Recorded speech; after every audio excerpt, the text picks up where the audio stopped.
Fala galera, beleza? Júnior Alves aqui.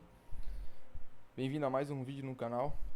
E no vídeo de hoje a gente vai dar uma olhadinha aqui num princípio muito importante do Solid, né? Eu quero trazer uma série aqui sobre cada letra ali do Solid, né? Cada princípio. E a gente vai começar hoje, não pelo o primeiro, né? Mas sim pela a inversão de dependência, que eu acho que é um princípio muito importante e um pouco utilizado no dia a dia ali. Eu vejo bastante isso em alguns projetos que eu já trabalhei, alguns projetos que eu ainda tenho. Eu vejo que a galera não usa bastante, não entende bem como funciona, sabe que existe, mas não coloca em prática, talvez a maioria das vezes ali, por falta de conhecimento mesmo. E é um princípio bem simples, né? Se a gente for parar para pensar, depois que você entende ele bem, ele é bem simples, não tem nada de complexo, não. Mas ele é muito poderoso, né? Muito poderoso mesmo. Então, o intuito desse vídeo é trazer um pouco mais de clareza, focando nesse princípio, né? Que é a inversão de dependência. E deixa nos comentários já, se você já conhece, né? Inversão de dependências, como é que você utiliza aí nos seus projetos aí, né? No dia a dia, nos projetos que você trabalha, ou nos seus estudos, né? E se você quer, né? Uma série sobre cada princípio ali do Solid e o mais importante, né, aplicado no nosso contexto aqui, né, já que o canal é focado em front-end, mais pro lado do React. Então deixa nos comentários se você quer um vídeo dedicado, né, para cada um dos princípios ali, a gente aplicando isso no dia a dia ali, em caso de uso do dia a dia aqui no React, beleza? Bom, voltando, eu tenho um exemplo aqui bem simples, mas que vai dar para mostrar bastante o poder aqui da inversão de dependências, que seria uma tela de login, né? Então a gente tem uma tela de login aqui, tem dois inputs, input de login, input de senha, beleza, né? Daí nada demais. A gente tem também aqui um formulário aqui por volta. Eu estou utilizando aqui o React Hook Form para não ficar um exemplo tão simples, né? Que geralmente esses exemplos que a gente vê, a galera está utilizando estados, né, e tudo mais. A gente já sabe, né? Se você está acompanhando os vídeos aqui no canal, você já está ligado que não é legal você ficar salvando esses informações do input em estados, né? Então tem um vídeo, tem vários vídeos, se eu não me engano, dedicados aqui para o React Hook Form, né? Para a gente gerenciar melhor nossos formulários aqui dentro do React. E o React Hook Form é uma ali muito poderosa nesse sentido. O intuito desse vídeo aqui não é trazer, não é formar nada do React Hook Form, a gente vai apenas utilizar. Mas eu gosto de dar um pouco de contextualização aqui, né? Antes da gente começar mesmo o propósito do vídeo, beleza? Tá. Basicamente, o que a gente precisa entender, que eu quero que fique bem claro aqui, se você terminar esse vídeo aqui e tiver isso em mente gravado, pra mim eu já consegui cumprir a minha missão aqui, que é o seguinte: a gente não deve depender de algo concreto, a gente deve depender de abstrações, certo? É basicamente isso que o princípio de inversão de dependências prega. Então, se você conseguir memorizar isso, pra mim eu já consegui, já me sinto com a missão cumprida, beleza? O que isso quer dizer na prática? Veja esse exemplo aqui. A gente tem um componente, né? Tem a parte visual aqui embaixo e a parte de lógica aqui em cima, né? Como é uma tela de login, não, então a parte de lógica é bem simples, né? Não tem nada demais aqui. O que teria aqui demais seria, por exemplo, a parte de validações aqui com YUP ou com qualquer outra lib, né? Integrando aqui com React Hook Form e tal, para a gente poder validar o login, validar a senha e tudo mais. Mas tirando isso de lado, né? Aqui a gente tem uma função de submit, então quando o usuário ele informar ali os dados, né, ele vai chamar essa função. Essa função aqui, provavelmente você estaria utilizando um Axis ou Fetch aqui para fazer uma requisição POST, né, para sua API, enviando os dados e esperando um retorno ali, né, se tiver tudo certo da API, direciona o usuário para dentro da sua aplicação, se não, né, informa ele ali que tem algum campo errado ou o usuário não encontrado e tudo mais. Perceba que esse componente de login, ele depende diretamente da minha API. Concorda comigo? Porque aqui dentro eu faria, né? Eu estou fazendo uma chamada HTTP, certo?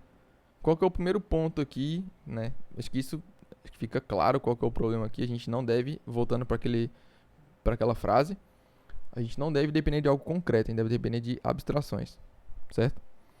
Qual que é o primeiro passo que a gente deveria fazer aqui, né? Isso em qualquer aplicação, web, tá? Criar uma camada intermediária aqui entre o meu componente e a parte de requisição HTTP, por exemplo. Nesse diagrama aqui que eu fiz, a gente consegue entender um pouco melhor, acho que consegue ficar um pouco mais claro. Então a gente tem o nosso componente de login e ele faz ali o fluxo de controle, né? Ele chama diretamente a minha API, né? O /login ali, por exemplo. Isso aqui é errado, tá? Não é legal, porque à medida que isso aqui vai escalando, se a gente fizer alguma alteração aqui, né, que deveria ser isolada apenas nesse pedaço aqui da nossa aplicação, a gente vai ter que voltar lá no nosso componente de login, na nossa página lá, e ter que alterar lá também. Então fica um dependendo do outro. Isso gera, né, o autoacoplamento, que é bastante ruim para nossa aplicação. Então a gente está sempre buscando ali ter o mínimo de acoplamento possível. Beleza? Então o que a gente poderia fazer aqui para melhorar essa situação? Basicamente, criaria um service, que é uma camada de service aqui, intermediária entre o nosso componente de login e a nossa requisição HTTP, a nossa API, certo? Então, basicamente, eu faria assim, né? Eu estou gostando bastante de utilizar esse formato aqui, né, de objeto e aí cada item aqui do objeto é uma função, né, que tem a ver com aquele contexto. Por exemplo, aqui é o contexto de user, né? Então aqui a gente poderia ter o login, poderia ter a parte de logout também e tudo mais. Então basicamente aqui, né, eu recebo aqui um login, um password, que são do tipo, os dois são string, né? Beleza? E aqui ele me retorna, né? Seria eu tô, né, fazendo um fictício aqui, mas ele me retorna ali nesse caso aqui, o status code e uma message, né? Aqui poderia retornar qualquer coisa que sua API retorne, né? E aqui eu tô dando um console só pra gente ver, né? Isso aqui em ação, né? Então ele vai printar o login, vai printar o password e a gente vai saber que é essa parte aqui. Beleza. Então, o que eu faria aqui, né? Basicamente, em vez de enviar direto, né? Imagina que esse console aqui seria o axos.post aqui, por exemplo. Eu faria o seguinte. Chamaria lá meu user service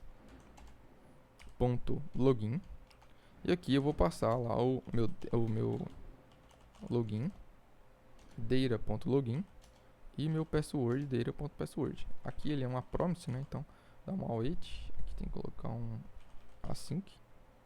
Show. Beleza. Então eu vou fazer o login aqui, lá qualquer coisa. Então beleza. Então ele já chamou o meu service lá e aí já printou aqui os dois, né?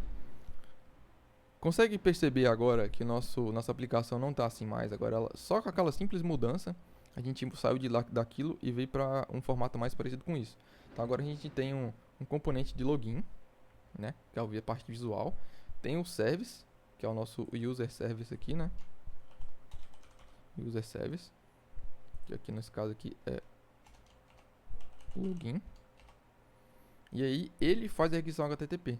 Então agora não é o meu componente mais, não depende do meu componente. Depende agora desse cara, que é essa camada de service que a gente adicionou aqui na nossa aplicação. E ele agora é responsável por fazer requisições ali que referem ao contexto aqui de usuário. Beleza? Igual como eu falei, ele pode ter uma função de logout ou alguma outra coisa assim. Se você tem na sua API tem uma função, um /me, por exemplo, né, que retorna as informações do usuário logado e tudo mais. Então seria tudo, né, eu colocaria tudo aqui dentro, né? Tudo aqui junto nesse contexto aqui de user service. Beleza? Tá. Mas se você está acompanhando os vídeos aqui no canal, né? Você já estuda ali, estudou os hooks, né, no React. Você sabe que eu prego bastante aqui no canal pra gente sempre criar custom hooks, né? Pra gente não deixar nosso componente com muita regra de negócio, né? Deixar o componente ali apenas para a parte visual, né? Então toda a regra de negócio, toda a parte de lógica, a gente deixar num hook à parte, né? Um hook que a gente vai utilizar ele, além de deixar aproveitável também, né? A gente compartilhar essas regras de negócio dentro da aplicação, né? Então o que eu faria aqui, né? Para melhorar ainda mais esse projeto aqui, né? Esse exemplo, seria o quê? Criar um custom hook. Como? Simples. A primeira coisa que eu faria aqui era remover tudo isso daqui. Vai ficar dando um erro. A gente já conserta. Então eu criaria aqui um use login. E aqui eu faria assim, retornaria. O que é importante aqui para mim? O handle submit, o handle submit data e o register, né? Por enquanto seriam esses itens aqui. E, né, aqui eu chamaria o meu user login. E aqui eu vou chamar esses dois e o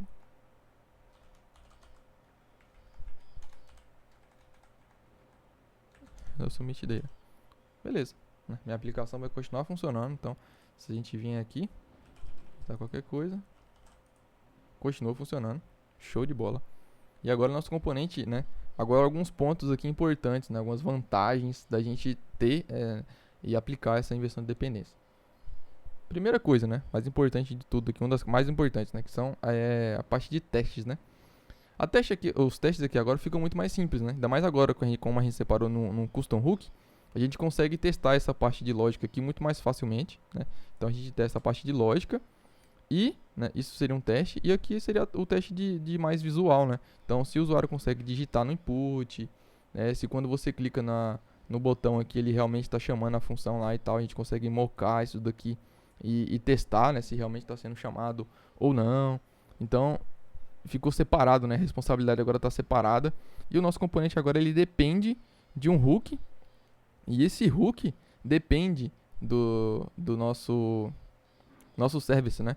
Então a gente tem duas camadas, né? Antes estava tudo centralizado aqui no nosso componente. Nosso componente estava tendo a parte de lógica, a parte de requisição HTTP. Por mais simples que parecia, olha o tanto de responsabilidade que ele tinha. Isso é um componente simples de login, né? Imagina um componente mais complexo, né? Que tem tabela, que tem ações ali que o usuário pode ter, tipo de edição, de adição e tudo mais, deletar, né, algumas informações ali. Então, imagina um componente assim, quantos níveis de responsabilidade ele não teria, né? E aqui, né, um componente simples, o tanto de responsabilidade que ele já tinha, imagina um componente mais complexo.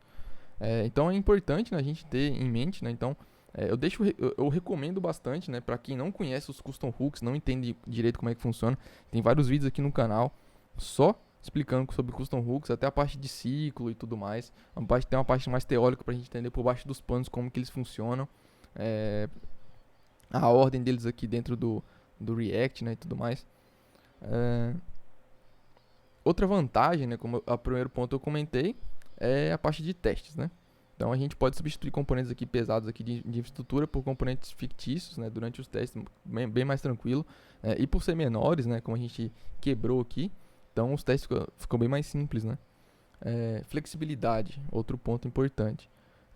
Então, se a gente começar a seguir o princípio de aberto e fechado, é um outro princípio importante também, que eu pretendo trazer um vídeo exclusivo para ele aqui no canal. Mas é basicamente o seguinte: o sistema ele deve ser aberto para extensão, ou seja, para você expandir ele, mas ele deve ser fechado para modificação, né? É basicamente isso. Então, se a gente quiser estender o nosso sistema, a gente precisa apenas criar um novo plugin, né? Um novo pedacinho ali, para a gente estender o componente atual, o comportamento do nosso componente atual, né? Então fica bem mais simples. Outro ponto importantíssimo é a parte de substituição, né? Se a gente criar interfaces e depender de interfaces e não de uma implementação concreta, que foi o que eu comentei no início do vídeo, a gente habilita, né, uma arquitetura de plug and play, né? A gente chama. Que é o quê? Que ele que ele adere a um outro princípio importante aqui, que seria o princípio de substituição de Liskov, que torna a nossa aplicação ali muito fácil, né, da gente substituir, trocar componentes válidos e programar um código que ainda não existe, né? Fica bem mais simples a gente ter essa flexibilidade. Então, galera, para o vídeo de hoje não ficar mais extenso, né? Eu sei que é bastante conteúdo, por mais que fosse uma aplicação, por isso que eu trouxe uma página mais simples, para a gente poder aprofundar um pouco mais em teoria, e não só teoria, na prática, né? A gente vê aqui como que a gente aplica, né, esses conceitos teóricos aí, aqui na prática, utilizando o React, beleza? E aí, deixa nos comentários, né, o que você achou desse vídeo, me dê o feedback aí, se tem alguma dúvida, deixa nos comentários, tô respondendo todos os comentários de todo mundo, e Tá muito massa a comunidade que a gente tá criando aqui dentro do canal. Tá muito massa mesmo. Galera me mandando mensagem lá no LinkedIn. Então, se você tiver dúvida, deixa aqui nos comentários. Se eu não conseguir responder na hora, a gente vai ter. Tem muita gente aqui que tá respondendo também. E a gente tá criando uma comunidade muito massa aqui. Eu tô curtindo bastante, né? Só tenho a agradecer a vocês aí pelo crescimento do canal e por vocês estarem me impulsionando a estudar cada vez mais, aprender cada vez mais para trazer mais conteúdo aqui pra vocês. Beleza? Então é isso, galera. Valeu, falou e até a próxima.